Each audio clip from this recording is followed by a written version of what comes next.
Welcome to Navigating the Customer Experience. Want to improve your organization's customer service? Looking for insider tips to knock your customer socks off? Then you're in the right place. Here's your host, Yannick Grant. Welcome to Navigating the Customer Experience. On today's episode, we have with us Jenny Powers, and Jenny is the CEO of Running with Heels. Running with Heels is a New York invitation-only society for the on-the-go, in-the-know, women executive and entrepreneurs. It's a members-only event series that's designed to elevate your personal and professional life through curated connections and inspiring conversations. Let's hear a little bit about Jenny now. Jenny is a lifelong New Yorker and she's a graduate of the New York University. And she doesn't believe in strangers, only people she hasn't met as yet. In 2012, she was very sick and tired of attending a series of awkward and just plain awful networking events. So she set out to create a different kind of networking event, one where women were excited to attend and left feeling educated, entertained, empowered, and eager to attend future events. As a first step, she hosted a focus group, and the criteria to participate was that you had to be a working woman who hated networking and networking events. These women were not hard to find. They were everywhere, and they were all too happy to share why networking made them cringe. Armed with their plentiful feedback, Jenny took their advice and recreated the traditional networking event, and Running with Heels was born.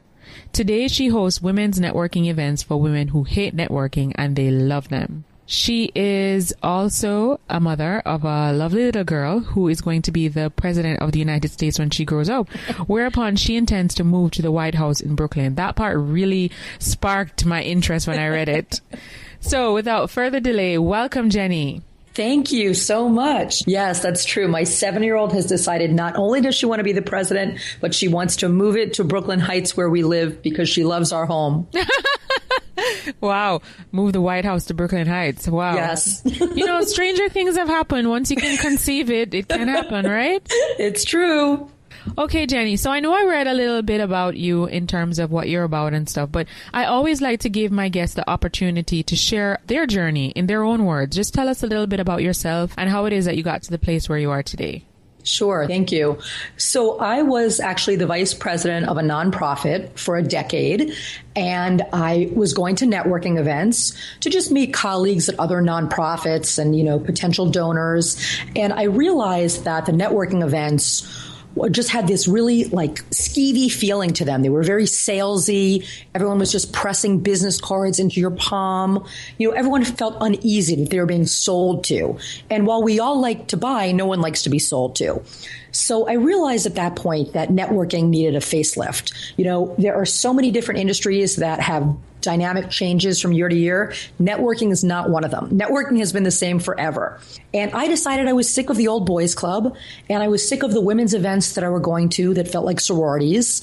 And that's when I brought that focus group together that you mentioned and found out what women wanted to see in a networking event and what they didn't like. And that was how I first built the platform for Running with Heels, based on their feedback. Awesome.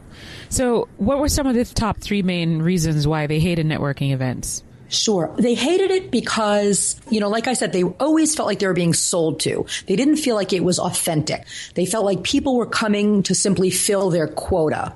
There was no time for that know, like, and trust factor. It was just everyone was being looked at like a checkbook.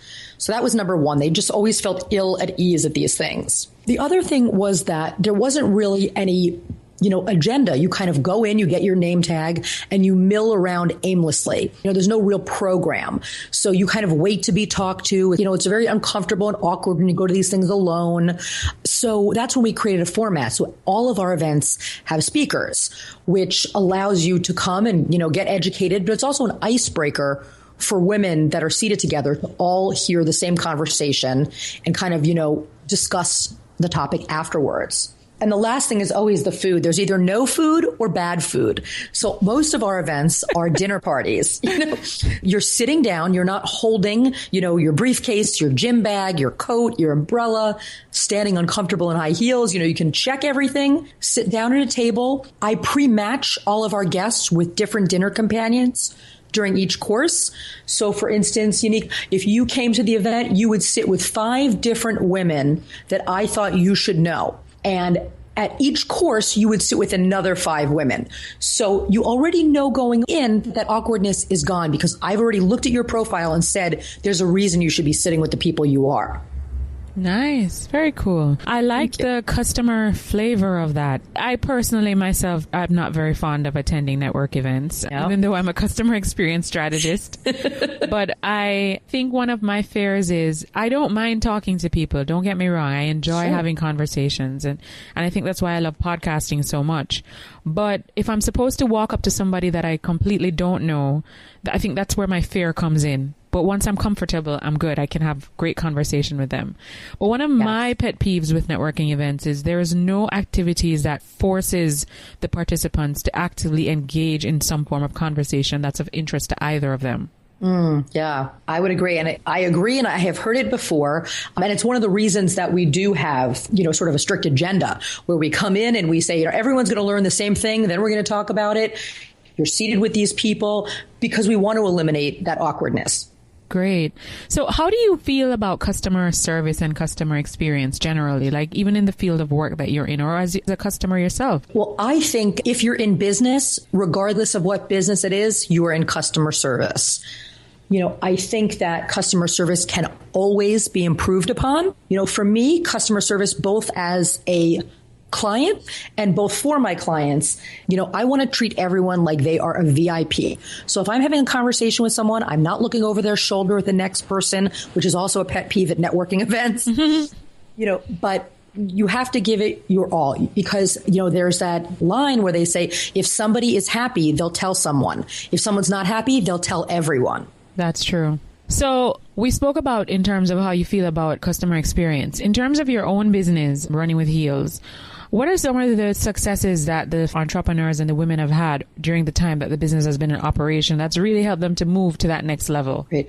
Well, I think, curating the guest list and paying such attention to detail on the pairings has been critical to the success of my clients and my business. When we first launched, a business coach, who's actually my business coach at the time, said, this is the first event I've gone to that I don't want to leave. She came and she sat down in a 2-hour dinner. By the time she left, she ended up calculating that she brought in $16,000 worth of business. And she didn't give anyone a business card.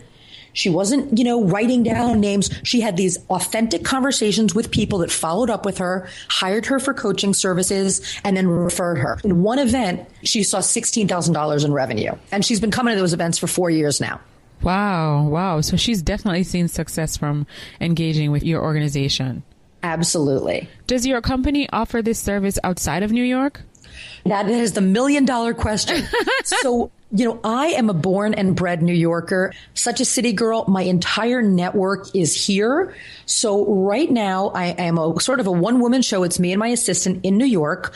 But the plan is to do pop-up events in different cities around the country so that we can hit the big cities and sort of test out the Running with Heels brand in different locations to see if it makes sense to have ongoing events there. Awesome. I think you would do very well. And it would be also good to get the message out in terms of a different approach of how it is networking can be done. Absolutely. The more people that can learn that networking is really just about building relationships, the better off we all are. True. Very true. So as a business owner, what are some of maybe give me 3 top tips that you think is important as a female business owner that you really need to take into consideration in order to have a business that really puts customer experience at the forefront of your mind? My first is to ask and ask often. I think that women in particular look at asking as something that, means that they don't know how to do something, opens them up to be vulnerable. For me, it shows a sign of strength to be able to ask for what it is you need. Whether it's asking, something at a venue, asking something of your client or a vendor. I think asking is really key. And so many of us women are told, just do it yourself or you fake it till you make it. Don't ask. That's so true. So that is really key. I love asking questions. I love asking for help. People love to share their expertise and their advice with you. So really don't be afraid. I think asking for advice and asking for things has really differentiated me from a lot of my counterparts. Awesome. So ask is number 1. Ask. Yes. Number two, I would say for me, it's about accountability. So being a solopreneur, it's hard. You don't have a board of directors. Many of us don't have mentors. So who do you have? You're not going to bounce your ideas off of clients. So for me, having a mastermind is critical. And this is something, it's not new. This has been something that's been going on since, the 40s when Napoleon Hill wrote about it in Think and Grow Rich. My mastermind is my brain trust. There's 4 of us who meet monthly and talk about our businesses and do deep dives. And it's really been critical. And I think for women, we want to talk about things, and this provides us an opportunity to sit down and really talk and get into the weeds with our business with other people. Very true. And it opens up the opportunity to get feedback from someone else who's not in it every day. They have a fresh mind. Absolutely. Absolutely. And the third tip I tell people is just, try it. Like, go out there. You only fail if you quit. My favorite quote in the world is never give up. Remember, professionals built the Titanic and amateurs built the Ark. Wow, that's a powerful one. Yeah, I love it. I don't even know who said it. I read it years ago and I always remember it. And it's so ironic. The other night, my husband was reading something and he said, listen to this quote. And as soon as he said, remember professionals built, I said it to him and he looked at me like, how do you know that? But it's so true. So many of us think there's somebody better, more skilled, more talented that can do something. And it's not always the case. Very true. Very true. Okay, so let's just recap the 3 things you think that female entrepreneurs or entrepreneurs in general, right, should definitely embrace if they're going to master customer experience. The first you said is they need to ask, right? Mm-hmm. Yeah. The second you said is they need to go out there and try, because if they don't try, then they're going to fail, right? Exactly. So the third one is the mastermind. It's finding accountability partners. Okay, accountability partners. So it's so important. What are some things that you would recommend for a female entrepreneur or even a general entrepreneur to go out and find a mastermind group? Because I know you mentioned it, but let's say, one of our listeners is sitting down in her house now and she's like, okay, I want to do that, but how do I go about doing that? Sure. Well, I definitely know the answer because this was me 2 years ago. I didn't have anyone to really talk to about my business. And the people I was closest with were my clients who I couldn't talk about my business to. So I looked through my network of people, and it wasn't necessarily the people that I was closest with, but it was people that I knew that had done something already that I wanted to achieve. So one of them had a top podcast, and I had it in my head that I wanted to launch a podcast. One of them had written a book, and I want to write a book. So I reached out to the first woman, and I explained to her all about masterminds, and right away we were like, twins separated at birth. We had met once or twice because she had been a speaker at my event. And she was in the same boat. She needed an accountability partner. And she said right away, and I know someone else. And that's just how women are. They're like, okay, and let me bring somebody else into the group. So she brought a friend in. And when the 3 of us sat down, we realized what talents we were missing. We had all these people that were wordsmiths and great writers and great communicators. And we needed someone with a business mind, someone with a financial background. So that's how we found our 4th person. And she is the one with the podcast. Her name's Farnoosh Tarabi. She's got the So Money podcast, and it's terrific. She's written 5 books on finance, many for millennials, actually one for women breadwinners. So she was the 4th person. So really, it's just going into your network, seeing people that you admire that have done something that you want to do. And I suggest no more than 5. I love doing it in person. Sometimes, you can certainly do it via Skype or Zoom or just a conference call. But there's something about those monthly in-person meetings that you really can't replace face-to-face interaction. Boy, you knocked the nail right on the head, Jenny. As much as customer experience is taking into account a lot of technological apps nowadays to enhance the customer experience, I still firmly believe that people still want some level of human interaction. So Absolutely. It really goes back to what you just said a while ago. And I remember Tony Robbins saying in a TED Talk, I was listening to him saying that this very same thing you said a while ago. Why reinvent the wheel? If there's someone out there that you admire, they've done it, they've been on the success path already, and they've done things you want to achieve, follow them. Exactly. For me, I think if you get in a car and your GPS tells you to take a shortcut, would you ever say, no, I'm going to sit in traffic and just stay in this lane? No, you take a shortcut. So if you can talk to somebody that's already been there, they can give you the shortcut and, help you through challenges they've already encountered and conquered. Why not? Very true. Okay, what are some of the things that you do to stay motivated every day? I love to read. You will never find me without a book in my hand. I always have one in my bag. So reading, and I'm always reading self-improvement books. A lot of people think that it's crazy and boring because I never pick up a novel anymore. But to me, it is so motivating to just hear things either confirm that I already know or to learn new things. So that's one of them. Also, self-care is so important. So many people, especially women entrepreneurs with families, always put themselves on the back burner. You know, it's like when you get on the airplane and they say, put that oxygen mask on first before you help anyone else. You know, every morning I think to myself, what oxygen mask am I going to put on? What is going to take care of me to make me a better wife, a better mother, and a better business owner? And it could be meditation. It could be, you know, reading one of these self-improvement books. Self-care is really critical for any entrepreneur. Very good. It's funny, boy, you really are. I should use you as one of the speakers in my workshops. All right.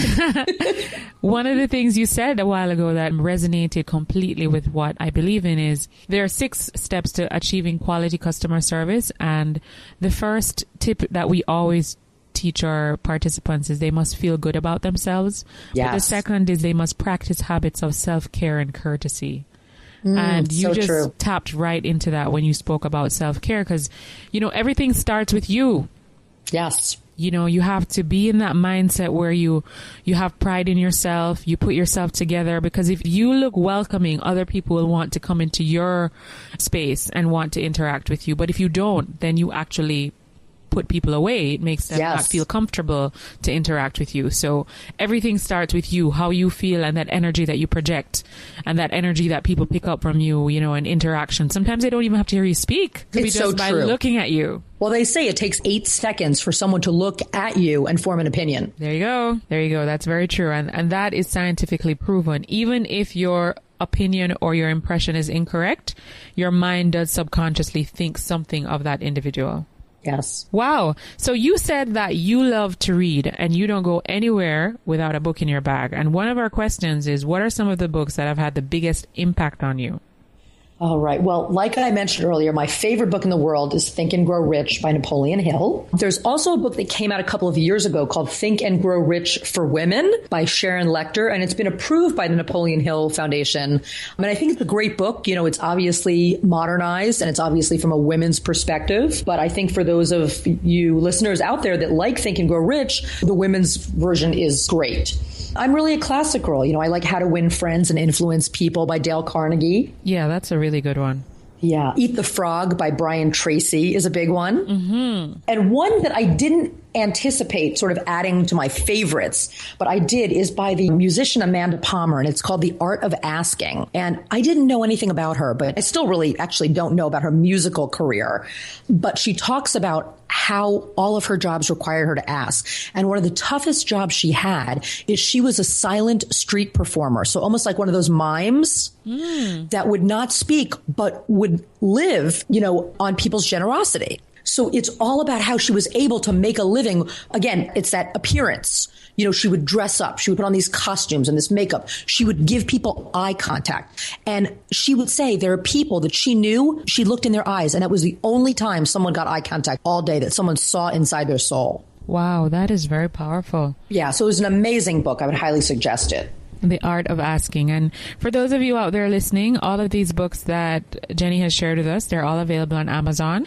The Art of Asking, Think and Grow Rich for Women, Eat the Frog by Brian Tracy. And did I miss out any? How to Win Friends and Influence People by Dale Carnegie. Okay, awesome. So they're all available on Amazon, guys. And you can also, for those of you that don't like to read and you prefer to listen to the book, there's also the Audible option. Yes. Okay.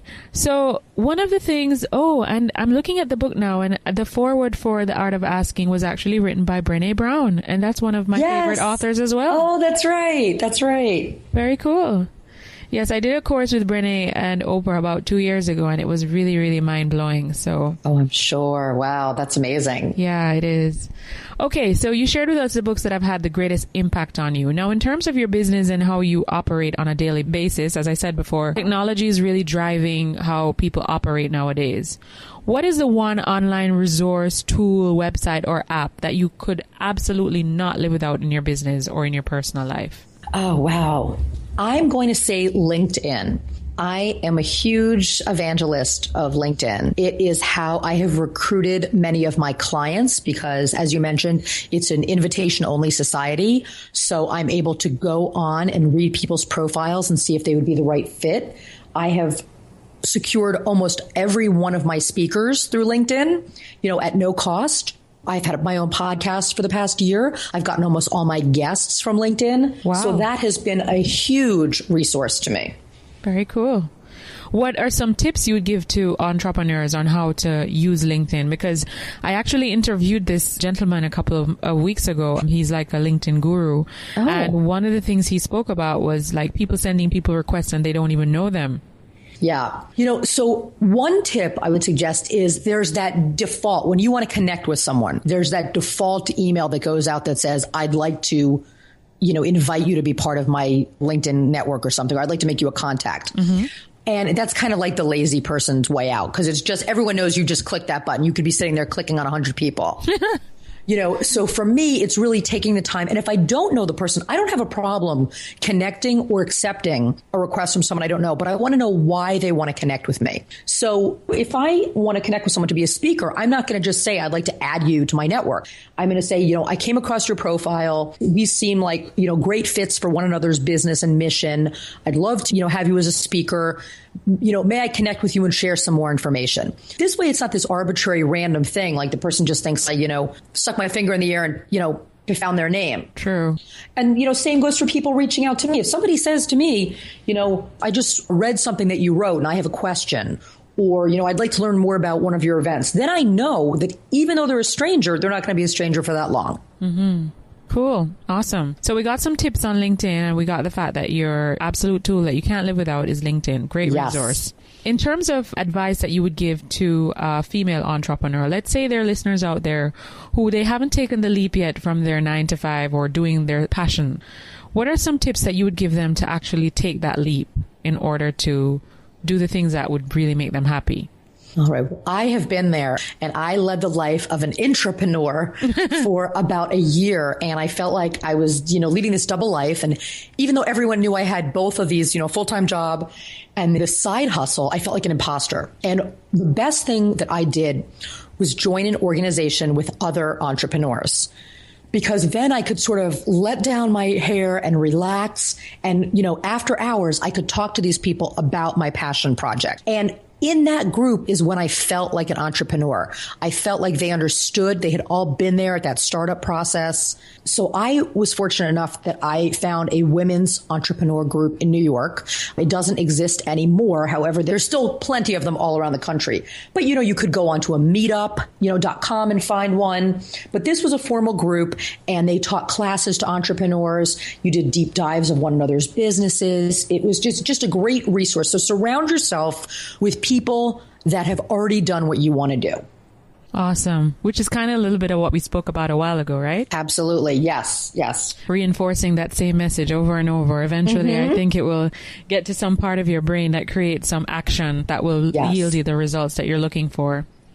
Awesome. Okay. So Jenny, what's one thing that's going on in your life right now that you're really super excited about and you're working on either to develop yourself or develop your people? Oh, I love this question. All right. So in business, the most exciting thing going on is, I already run live masterminds here in New York called Running with Circles, and they're circles of women. And it's framed after the mastermind that I developed for my own personal group. But what I'm excited about is I'm now going to start doing virtual masterminds online as a way to connect with people around the globe. So if you are from a small town and there aren't a lot of entrepreneurs or there aren't a lot of meetup groups, you may not have a lot of resources to connect with people like that. So I am going to take sort of Running with Circles, onto the interwebs. We're going to be online doing masterminds there. That's what I'm most excited about, is sort of getting out of New York a little bit and going onto the internet. Wow. And when is that online mastermind going to be launched? It is going to start in October. So next month, we'll start the promotions for it on our website. Okay, great. And where can our listeners find your information? Oh, so it's running-with-heels, HEELS.com. Okay, awesome. So if they want to find out more information about your online mastermind that you're going to start promoting in September, which is next month, they can go to running-with-heels.com. Absolutely. Thank you. Yes. Okay. Now that you've mentioned the website, may I ask, maybe it's not an odd question, maybe you've heard it before. What inspired the name of your company, Running with Heels? It's a very funny inspiration. So as women, we all know that we are running everywhere. And a lot of times we're running in high heels. And it all started where I was in this shoe salon in New York, and it's a very high-end department store, Bergdorf Goodman. And I was trying on these expensive heels, and it's a very serene, sophisticated, quiet atmosphere.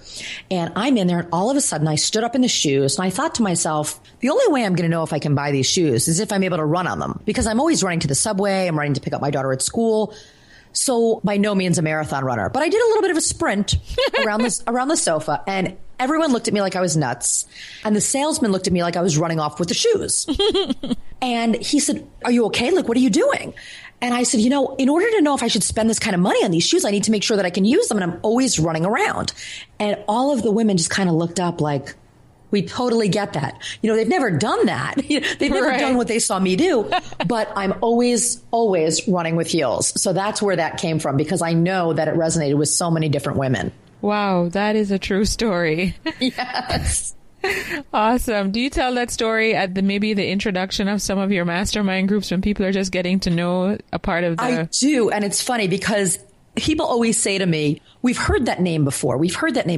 And they haven't, but it's something we do every day. So it just really sticks in their mind as something that they're familiar with. But I do share it because just the visual of me running through this fancy department store as if I was going to steal a pair of Manolo Blahniks was just too much. I just can't imagine the look on the salesperson's face as you were sharing that. Exactly. I wasn't running too far. I had left my handbag and my other shoes there, but he thought I was taking off. Wow.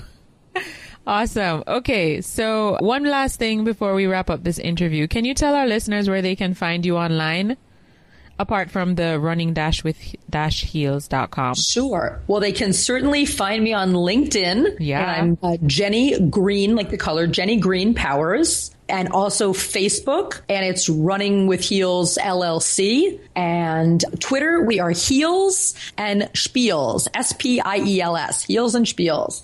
But if you go to our website, that's the easiest way. You'll be able to find all the resources through your website. Awesome. So I know you beat us to it. Normally at the end of the interview, I allow the guests to share one quote that when they face challenging times or times that they may perceive as obstacles, they're kind of just revisioning this quote or this saying that kind of helps them repurpose and move forward. I'm not going to assume maybe it's the quote that you said your husband mentioned that you say you live by. If it's not, feel free to repeat the quote again for our guests. I'll give you another one because I live by it to the point where this one I'm going to tell you I actually have tattooed on my right inner wrist. And it's choose your own adventure. So everybody, don't live by how you think you should be living, how somebody else thinks you should be living, what your guidance counselor tells you, your boss, your mother. Choose your own adventure. Wow. That is a fearless quote. Yes, and trust me, I've gotten more fearless ever since I got it a year ago. Now, ever since I got it, I zip line. I do all sorts of wild things. Wow. So you should come to Jamaica and explore some of the wonderful things we have here. Oh, my God. I would love to. I haven't been to Jamaica in years. You should. But I love that quote. Choose your adventure. Wow. And it's something that you see every day. So it definitely does remind you that every day is an adventure. Yes, it does. Awesome. Well, thank you so much, Jenny, for taking the time out of your busy day to sit with us here on Navigating the Customer Experience and sharing with us some of the wins that you've experienced in your life and also the successes that you're having in other people's lives through this awesome opportunity that you've created for them called Running with Heels.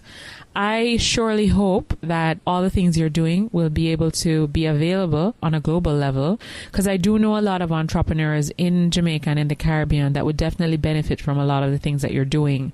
And I like the disruptive mentality in which you're doing it. I didn't say that to mean it in a bad way. No, I love being a disruptor. Right. Because that really sparks people's attention. It gets them engaged and it gets them working and doing something different.